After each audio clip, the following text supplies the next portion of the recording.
Hello, everybody. My name is Patrick, and today I'm going to be giving a 10-year update on this power tower.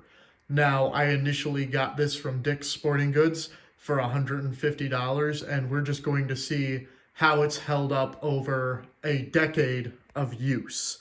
Now, initially, when I bought this power tower, I had quite a few issues with it. Number one being that the pull-up bar itself is rather uneven. The left side is actually a bit higher than the right side, and that is something that I never really liked when doing pull-ups, is that it was higher up on one side than the other, so I could actually feel the asymmetrical balance being built in my body while I was doing pull-ups. And that was something that always annoyed me. But I really didn't have any other options for doing pull-ups. So, it was either get over it or don't train pull-ups. So I just sort of got over it, kept on going. Another issue that I had with it is that I never really liked the amount of space that is in between the two bars, because with the way that the grips are, you could easily do neutral, regular, and wide, but you couldn't really do chins very easily, or at least I couldn't, because of the distance. If I wanted to do chin-ups, then I would have to go super, super wide on my shoulders for my grip, and that always just hurt my wrists. So I was never really able to train chin-ups as a result of that. So that was just something that I found annoying with this model in particular. Now, another thing you'll notice is there's a screw up top that is not all the way down in. Again, that has been like that since I have bought it. And it just doesn't screw in quite down all the way. I've tried to fix it several times and it just doesn't work. And initially I was afraid that that was going to cause some sort of malfunction with this piece of equipment. Like, I thought that the bar might come loose or come down while I was doing pull-ups. That's never happened to me. It's completely sturdy, and it's just a visual eyesore more than anything else for me. Now we are going to be moving down to the midsection with the dip bars, as well as the station where you can do leg lifts or knee raises. Now, initially, there was a pad right here that you were meant to put your back up against when doing knee and leg raises, but I took it off because I found that it was impeding my ability to do neutral grip pull-ups. Because no matter which way I faced when doing neutral grip pull-ups, it was just, there wasn't enough space here to do them effectively. So I just had to take that off, and that removed that issue entirely. And I'm still able to do knee and leg raises on that station.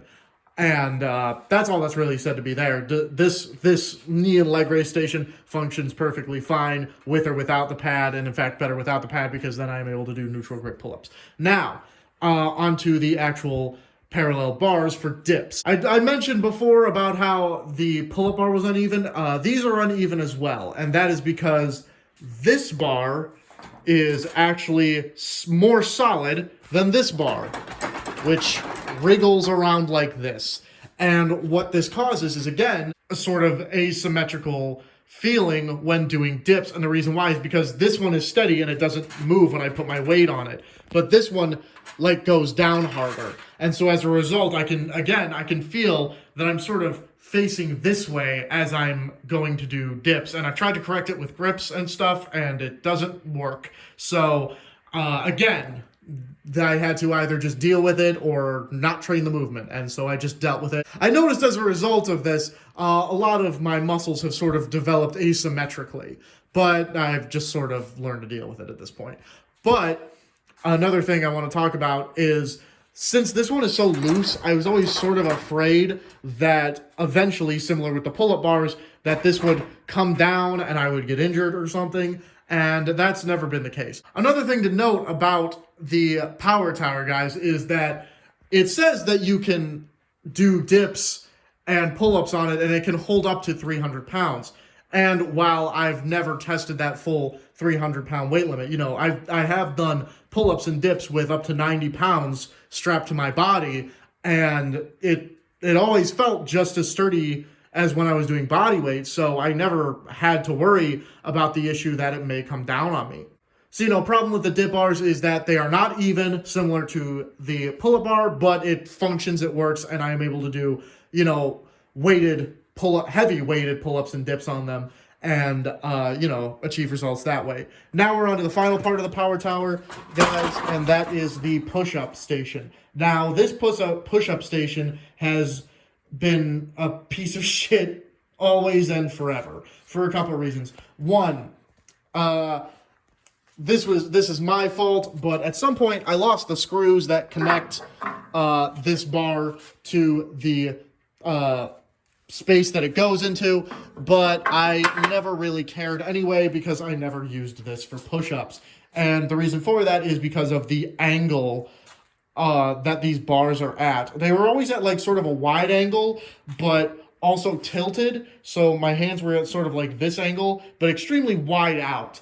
And that was always just a super uncomfortable position to have my shoulders in when doing push-ups. And that's just a personal thing, but I never used this for push-ups for that exact reason. And so as far as push-ups handles, these went untouched. I think I used them like maybe twice ever.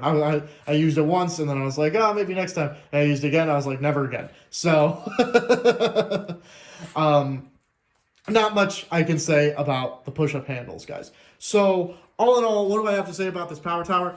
Honestly, my model is a big piece of shit for many, many reasons. It's asymmetrical, it's shaky, and I had to remove a piece off of it to increase the range of motions on one of my pull-ups. That being said, this is 10 years old, and I've used this on a really consistent basis. In fact, for a good 2 or 3 years period of time, I was only training calisthenics and weighted calisthenics, and I use this thing literally every day. And honestly, aside from, the scuff marks on the bars from where my hands have been, like here and stuff,